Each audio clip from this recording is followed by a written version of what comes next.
Meu nome é Daniela, eu sou professora do Departamento de Fisioterapia. A deficiência é um fenômeno com muitas facetas, ela é cheia de camadas, ela é um fenômeno complexo. E por que é importante reconhecer as diferentes formas de pensar sobre deficiência ou sobre incapacidade?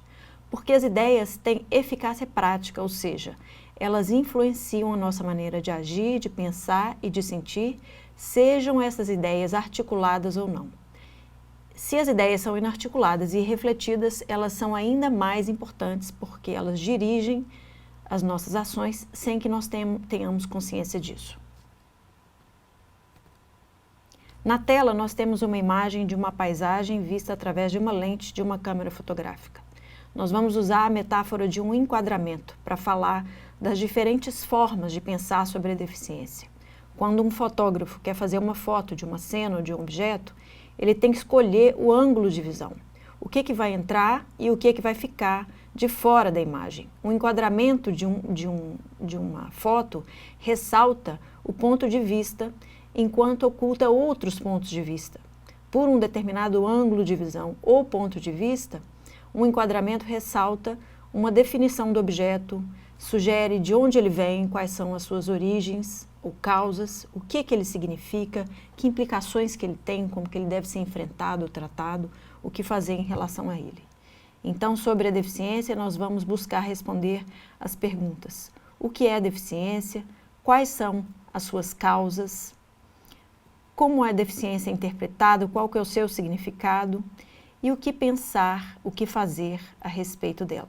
A deficiência já foi destinada à eliminação em diferentes culturas, seja pela dificuldade de deslocamento e sobrevivência, seja pela concepção de um determinado tipo de corpo ideal, padrão, pronto para a guerra, ou até mesmo pelo seu valor estético, como no período helênico, na Grécia Antiga. Na tela nós temos uma cena do filme 300 de Esparta, com a imagem de Eufiates, que era uma pessoa com deficiência cujos pais fugiram de Esparta para protegê-lo do infanticídio.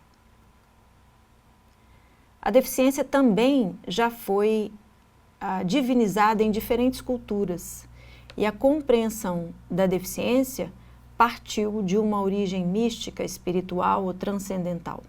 Na tela nós temos a imagem de uma criança com síndrome de Down, que, segundo uma reportagem da BBC, é tratada como divindade numa cidade no interior da Índia.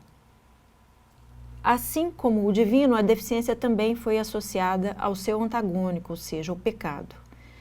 Na tela, nós temos uma imagem que retrata uma passagem bíblica em que 3 apóstolos assistem Jesus acudir um homem com deficiência. Em João, capítulo 9, versículos 2 a 3, a Bíblia relata o seguinte: perguntaram-lhe os seus discípulos: quem pecou, este ou seus pais, para que nascesse cego? Já em Marcos, capítulo 2, versículos 1 a 12, o seguinte trecho pode ser lido: filho, teus pecados estão perdoados. Disse ao paralítico: eu te digo, levanta-te, pega a tua maca e vai para casa. O paralítico se levantou e, à vista de todos, saiu carregando a maca. Todos ficaram admirados e louvavam a Deus. Então, existe aqui, claramente, uma associação entre o pecado e a deficiência. Na Idade Média, crianças com deficiências e suas mães eram condenadas a fogueiras para serem purificadas pelo fogo. Nessa época, o tratamento destinado às pessoas com deficiência variava de maus tratos até a tortura e a morte. Na tela nós temos um desenho em estilo antigo retratando várias mulheres queimando numa fogueira. Já as cruzadas forçaram uma reinterpretação do fenômeno da deficiência. Os indivíduos que voltavam das batalhas com alguma deficiência adquirida não poderiam mais ser vistos como pessoas pecadoras, pois tinham dedicado a sua vida, colocado a sua vida em risco em nome de uma causa santa. Portanto, esses indivíduos são acolhidos como heróis e passam a ser, portanto, considerados filhos de Deus.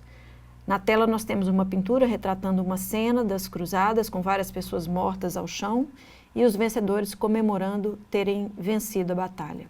O cristianismo, então, desenvolveu uma visão caritativa relativa à deficiência e desenvolveu também as instituições de acolhimento. Na imagem, nós temos uma roda dos enjeitados, que era um dispositivo circular de madeira na parede de um prédio, onde era possível colocar bebês que a família não pudesse ou não quisesse criar.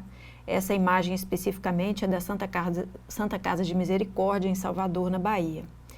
O cristianismo foi, dessa maneira, então, uma enorme contribuição positiva para a vida das pessoas com deficiência no Ocidente, ao inspirar as virtudes de solidariedade, de compaixão e de caridade.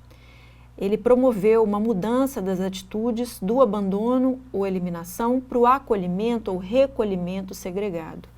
As instituições cristãs eram caracterizadas por uma ambivalência entre a caridade e o castigo.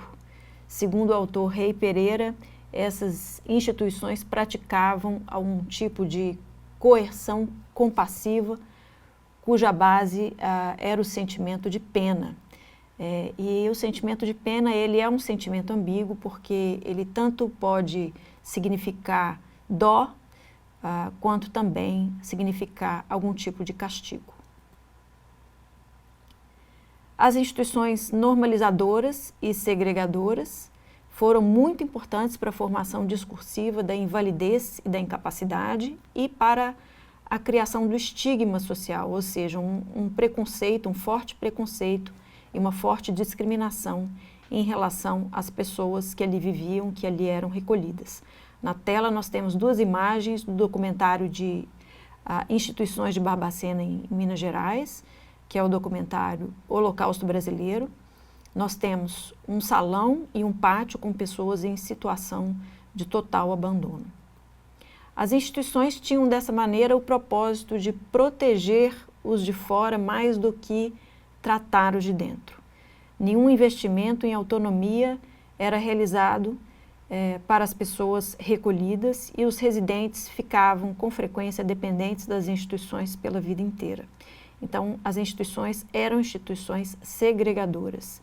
Esse modelo ainda é muito prevalente no mundo inteiro. Essa ambiguidade, até hoje, permeia as atitudes em relação à deficiência. Na tela, nós temos uma imagem do apresentador Silvio Santos, cercado por crianças em um evento do Teleton. O Teleton é um evento de arrecadação de fundos que apela para imagens tristes, trágicas da deficiência, provocando a pena, provocando dó, para estimular a caridade. Então, nós temos, nesse momento, elementos suficientes para um primeiro enquadramento da deficiência. Nesse primeiro enquadramento, nós podemos caracterizar a deficiência a partir de uma perspectiva de um ponto de vista religioso ou um ponto de vista moral. Nessa perspectiva, a deficiência decorre de causas transcendentais, ela decorre de causas que nos escapam, ela é definida como uma manifestação da vontade divina, ela é interpretada a partir da pena, que é uma palavra que tem dois sentidos, tanto de dó quanto de castigo, e ela é uma situação, portanto, merecida e necessária pela qual a pessoa precisa passar. A solução para a deficiência, nessa perspectiva, varia entre segregação ou assistência caridosa. Com o nascimento e progressão da visão científica do mundo nos séculos 17 e 18, houve uma busca pela explicação dos fenômenos naturais a partir dos seus mecanismos de funcionamento. Na imagem, nós temos a representação dos mecanismos da alimentação em um pato e da dor em um homem quando o seu pé entra em contato com o fogo. A narrativa científica redime o corpo da narrativa da ira divina ou do pecado.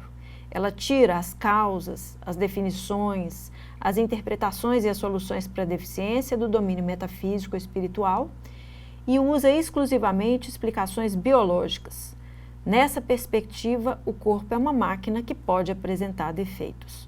O que se espera em relação à deficiência, portanto, é poder consertar o corpo com tratamentos baseados na ciência. Que o tratamento é uma versão destilada de um julgamento de algum tipo de inadequação moral ou social.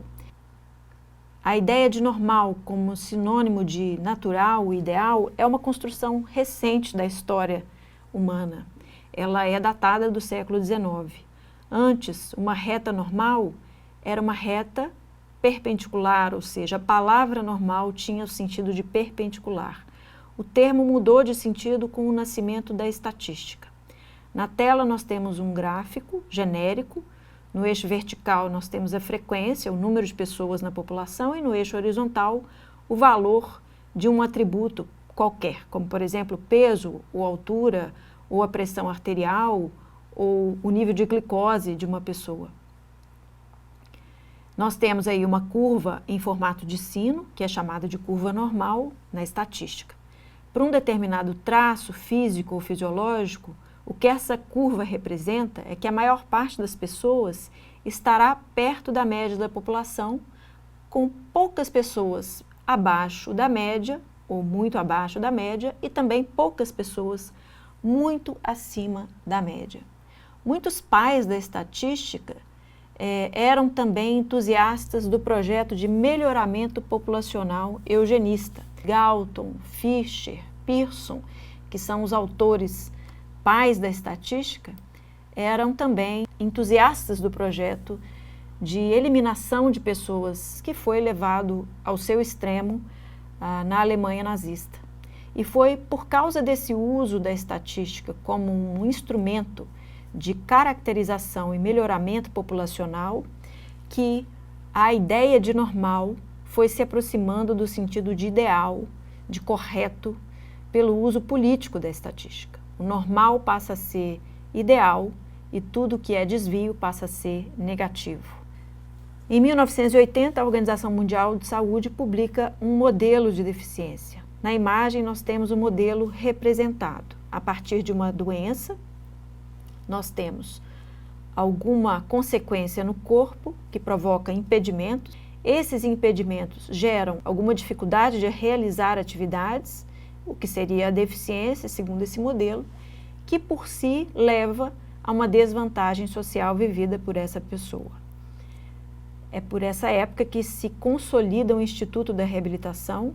O objetivo da reabilitação é normalizar o funcionamento dos órgãos, dos sistemas corporais, das estruturas corporais, tanto quanto possível, para conseguir melhorar o desempenho individual, que é uma condição necessária para a produtividade e para o convívio social. Nós temos aqui a consolidação do conceito médico-científico de deficiência. Nós temos duas características principais desse modelo. Primeiro, ele é individualista, todas as alterações estão no indivíduo, e segundo, ele é normativo, ele se refere àquilo que desvia do normal. Em 1975, a Organização Mundial de Saúde, a OMS, publica a sua definição de pessoa deficiente. E a definição diz: a expressão pessoa deficiente refere-se a qualquer pessoa incapaz de assegurar por si, total ou parcialmente, as necessidades de uma vida individual e ou social normal, em decorrência de alguma deficiência, congênita ou não, em suas capacidades físicas ou mentais. Vejam como a definição estabelece o normal como critério e só identifica problemas no indivíduo, ou seja, uma concepção normativa e individualista. Na tela, nós temos uma imagem do Instituto Benjamin Constant para meninos cegos e uma imagem de uma criança treinando a caminhada entre barras paralelas com a ajuda de uma profissional da reabilitação. O modelo médico de compreensão da deficiência e todo o seu aparato de serviços criam uma categoria específica de pessoas rotuladas como pessoas com deficiência pela autoridade médica, a partir dos diagnósticos médicos. As pessoas rotuladas deficientes são as pessoas pertencentes às instituições reabilitadoras, que são instituições herdeiras do modelo religioso de coerção compassiva. O objetivo dessas instituições é selecionar aquelas pessoas aptas a retornar ao convívio social. Ou seja, a reabilitação, o tratamento reabilitador é o caminho de preparação das pessoas com deficiência para que elas possam conviver com as demais. Essas instituições escolhem quem tem direito a estar na escola e no trabalho. E nós temos aqui uma mudança da segregação para a integração. São as pessoas com deficiência que carregam o ônus da mudança para a normalidade. Com o esforço adequado, a deficiência poderia ser superada através da reabilitação. É muito importante refletir o quanto dessa mentalidade ainda permanece nos serviços oferecidos para as pessoas com deficiência, seja na educação, na saúde e na assistência social. Dentro dessa perspectiva, portanto, o problema está no indivíduo com deficiência. O problema é que esse indivíduo não anda, não fala, não vê, não decide. Trata-se de um caso médico, é necessário buscar a cura, buscar cuidados oferecidos pelos profissionais de saúde, terapeutas, especialistas, assistentes sociais, em hospitais. É necessário providenciar transportes especiais, escolas especiais, emprego protegido, instituições especiais e assistência social específica. Nós temos, então, elementos suficientes para caracterizar um segundo enquadramento da deficiência.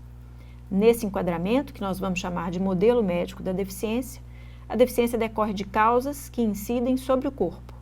Ela é definida como uma consequência direta do mau funcionamento de órgãos e estruturas corporais. Ela é interpretada como uma fatalidade, um azar, ao invés de uma punição merecida, como no enquadramento moral ou religioso. É simplesmente uma questão que acontece, não é culpa do indivíduo, é simplesmente uma tragédia pela qual ele tem que passar. E a solução para essa situação trágica é o tratamento reabilitador, normalizador, tanto quanto for possível.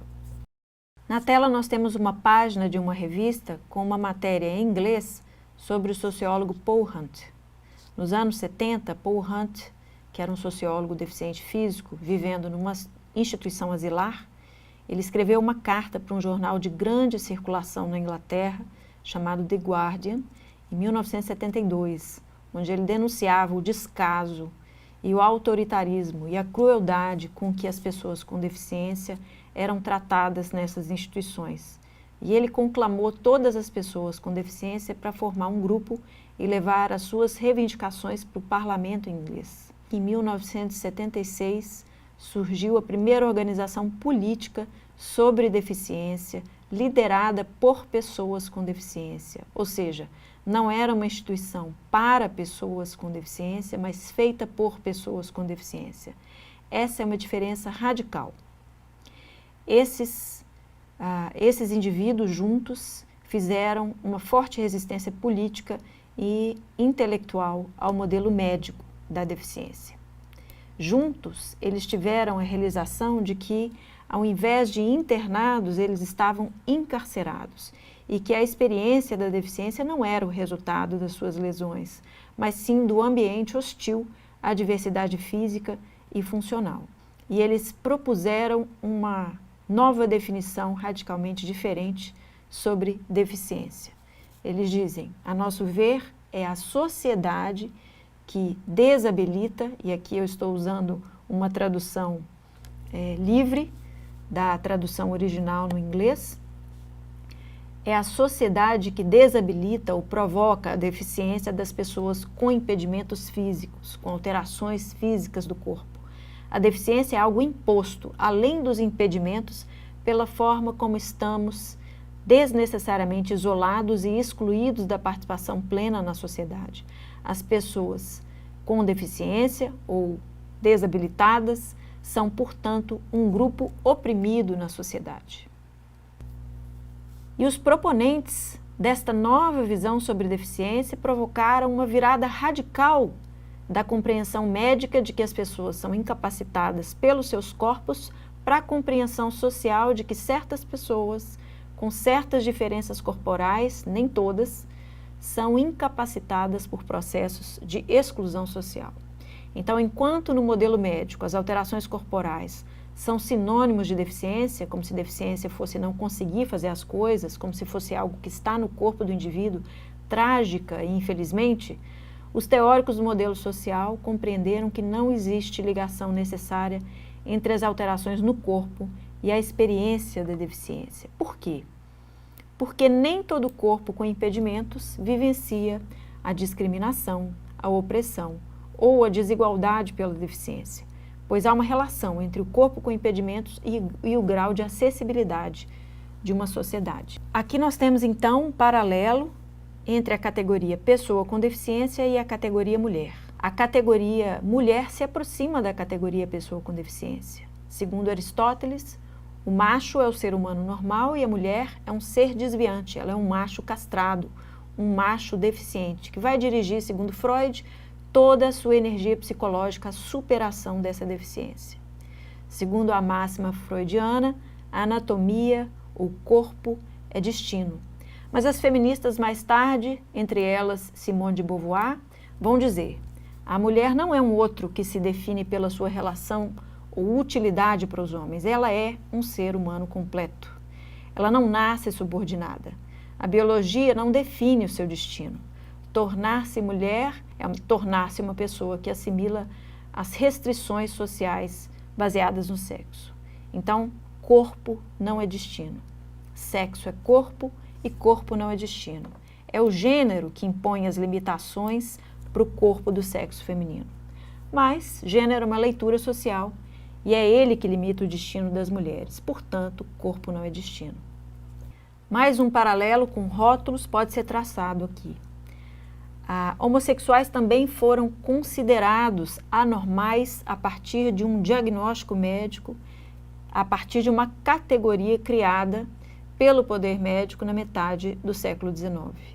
Esse rótulo definia um tipo de pessoas, um tipo de identidade, não um tipo de prática, uma vez que essa prática sempre existiu. Mas a homossexualidade como algo anormal, antinatural, como categoria inventada, foi criada nos séculos XIX e nos séculos XX. Em 1990, ela deixou de fazer parte da classificação internacional de doenças. Então, nós podemos começar a pensar a partir desses exemplos no conceito de normal. Hoje, dizer que as mulheres e os homens homossexuais são anormais é um absurdo. Mas como foram inventadas as categorias de normalidade relacionadas às diferentes deficiências? Será que ter uma alteração de visão não é normal? Não ter um membro, não ter um sentido não é normal? O normal é definido pelas escolhas políticas e culturais que a gente faz. Uma pessoa míope, por exemplo, é uma pessoa que tem impedimentos corporais. Mas vivemos num lugar onde há acesso muito facilitado a tecnologias assistivas de correção da visão. Então, dificilmente uma pessoa míope vai ser tratada, identificada ou vai se identificar como pessoa com deficiência, porque ela não vive num ambiente com barreiras.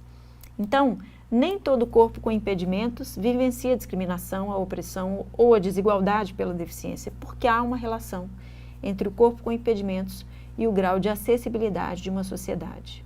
Nós podemos, por exemplo, pensar nas diferenças significativas que vão ser vividas por uma pessoa que usa cadeira de rodas e mora em Ouro Preto, e essa mesma pessoa, se ela morasse em Brasília ou Berlim, por exemplo. Na tela, nós temos fotos de manifestações de ativistas com deficiência lutando pelos seus direitos no contexto estadunidense. Nós temos uma faixa com uma frase do ativista Martin Luther King, que diz: a injustiça em qualquer lugar é uma ameaça à justiça em todo lugar. E numa outra imagem, fazendo referência à luta pelos direitos civis da população negra estadunidense, nós temos um indivíduo com uma cadeira de rodas dizendo que nem na traseira do ônibus ele pode entrar.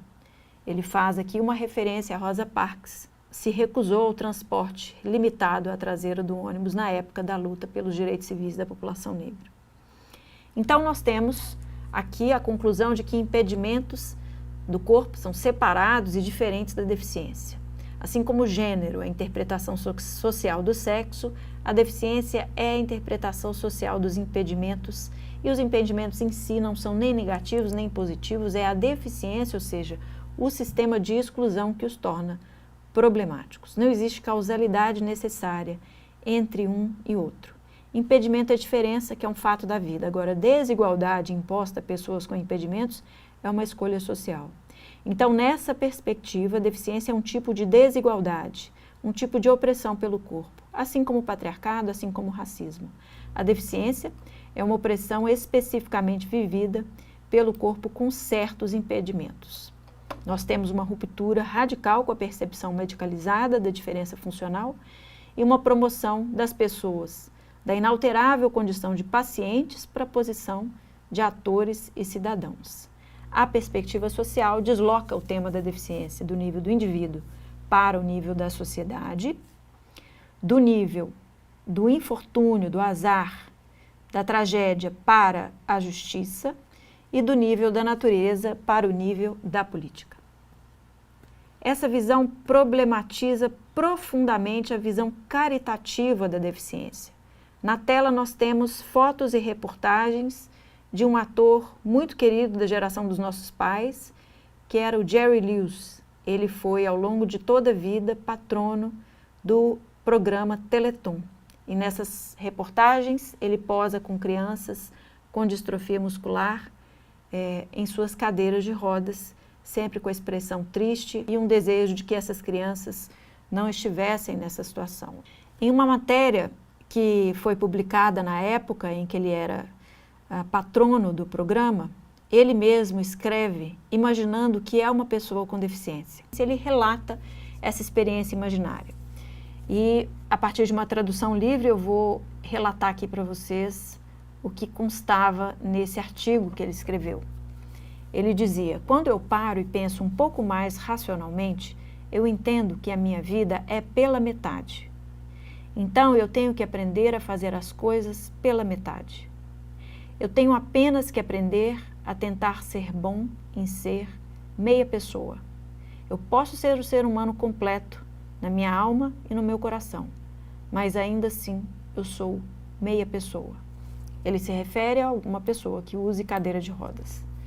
Então percebam a aproximação da concepção de pessoa incompleta com a concepção da pessoa com deficiência. É uma concepção muito negativa da vida. A concepção de deficiência ligada a uma ideia de sofrimento, de vida pela metade, de vida que talvez não vale a pena ser vivida. Essa concepção tem consequências muito consistentes e muito trágicas para as pessoas com deficiência. O modelo social da deficiência faz um combate extremamente forte contra essa concepção caritativa e negativa da vida das pessoas com deficiência. Na tela nós temos várias imagens de ativistas protestando contra a visão caritativa propagada pelo Teleton, argumentando que não importa o ganho financeiro que esse tipo de campanha possa provocar, possa conseguir, o dano simbólico não compensa o ganho financeiro na medida em que associa a deficiência a uma tragédia, a um sofrimento interminável, a uma vida que não vale a pena ser vivida, à necessidade de caridade. Então, em um dos cartazes que nós temos na tela, nós podemos ver: não acredite nas mentiras do Teleton, queremos direitos, não queremos caridade, e queremos que nada a nosso respeito seja definido sem a nossa participação, sem que sejamos ouvidos. Então, nessa perspectiva, nós temos um deslocamento do problema. O problema deixa de ser o indivíduo e passa a ser uma sociedade que é exclusiva para pessoas sem impedimentos corporais, que é excludente, que é baseada no preconceito e na discriminação, no isolamento, na segregação, na falta de direitos, no transporte inacessível, nos prédios de escolas, escritórios, hospitais inacessíveis, em serviços inadequados, em educação inadequada, em desemprego, pobreza, dependência econômica, que gera a passividade e a dependência. Nós temos, então, elementos suficientes para caracterizar um novo enquadramento. Nós vamos chamar esse enquadramento de enquadramento social da deficiência. Segundo esse enquadramento, a deficiência tem como causa, como origem, não o corpo, mas a sociedade. Ela é definida como um processo de exclusão e opressão de pessoas com certas diferenças corporais. Ela é interpretada como responsabilidade coletiva e não um destino individual trágico. E a solução está na política, na justiça e na garantia de direitos e não na correção médica. Então, após mais de 4 décadas de luta das pessoas com deficiência para repensar as concepções de deficiência a partir de suas próprias perspectivas, para contestar o modelo médico da deficiência a partir do modelo social da deficiência, surge uma concepção de deficiência que leva em conta tanto aspectos da biologia, quanto aspectos da pessoa, quanto aspectos da sociedade. Nós vamos chamar esse modelo de modelo biopsicossocial. Nesse modelo, deficiência não é sinônimo de impedimento. O impedimento não é um fator determinante para a deficiência. Por exemplo, nos casos de miopia, há impedimento sem haver deficiência.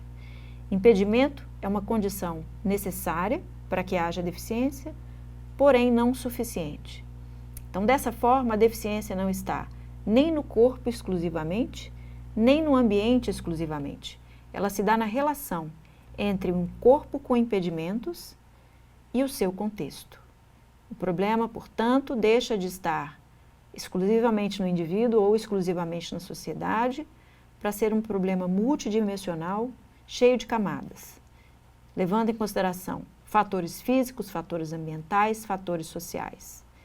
E a deficiência é um fenômeno multidimensional, que se dá no acesso limitado aos serviços de saúde, no transporte inacessível, no acesso limitado à educação, às oportunidades de emprego, no preconceito, na discriminação, na exclusão das atividades sociais, que necessita, sim, de reabilitação física, motora ou psicológica, a depender das necessidades e vontades individuais, mas que também tem a ver com a falta de oportunidade, de autodeterminação, com a participação limitada na tomada de decisões, na pobreza, na dependência econômica, nas estruturas corporais alteradas, sim, mas também na falta de assistência social, na alteração do corpo, mas também na falta de direitos humanos básicos que são negados para essa população.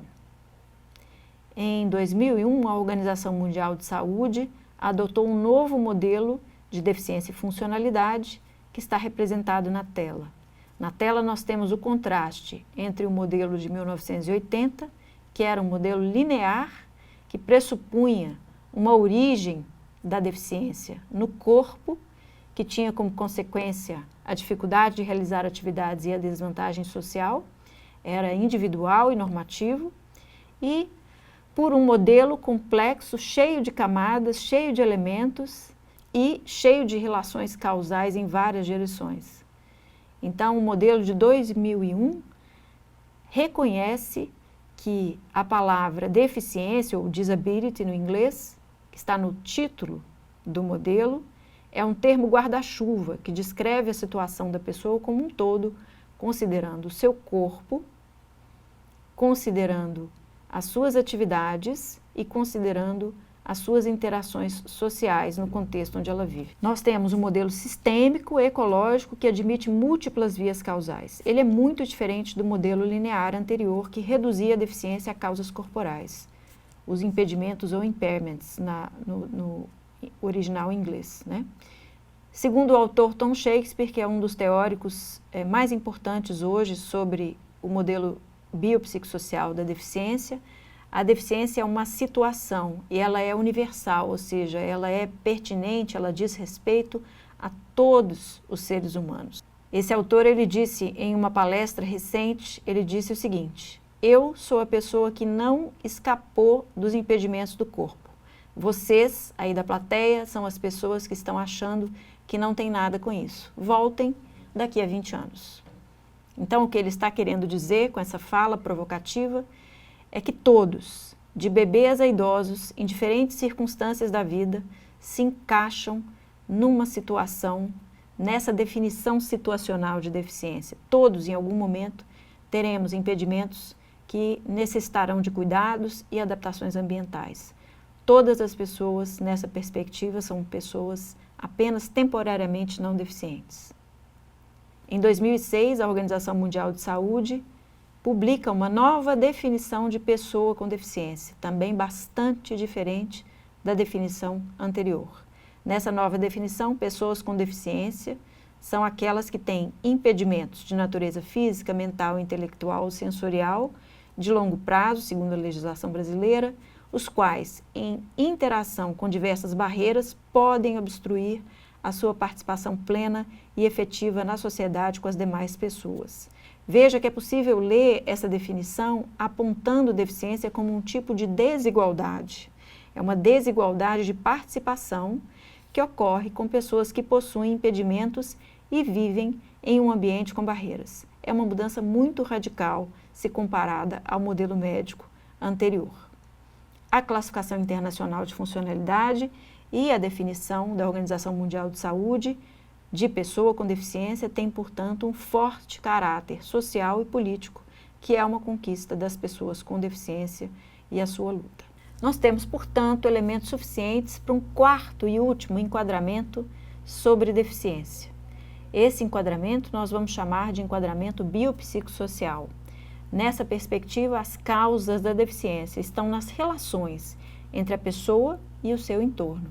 A deficiência é definida como interação entre a condição de saúde e o contexto, que leva à restrição de participação. Ela é interpretada como condição humana universal, situacional. Ela não é um atributo pessoal, ela não é uma característica individual, ela é uma situação pertinente a todos. E a solução requer tanto assistência centrada na pessoa quanto mudanças sociais e estruturais. O modelo social, o modelo biopsicossocial, a Lei Brasileira de Inclusão e a Classificação Internacional de Funcionalidade estabelecem, portanto, que deficiência não se resume a impedimentos do corpo. E para terminar, eu cito uma grande autora e ativista do movimento das pessoas com deficiência no Brasil, Isabel Maior, que diz: o impedimento não é a deficiência. Deficiência é a soma das oportunidades perdidas, perdidas porque existem barreiras, perdidas porque as atitudes ainda são capacitistas e porque existem preconceitos que impedem a participação e a própria qualidade de vida das pessoas com deficiência. Então, deficiência é o resultado negativo da interação que um corpo com impedimentos em ambientes sociais pouco sensíveis à diversidade corporal das pessoas.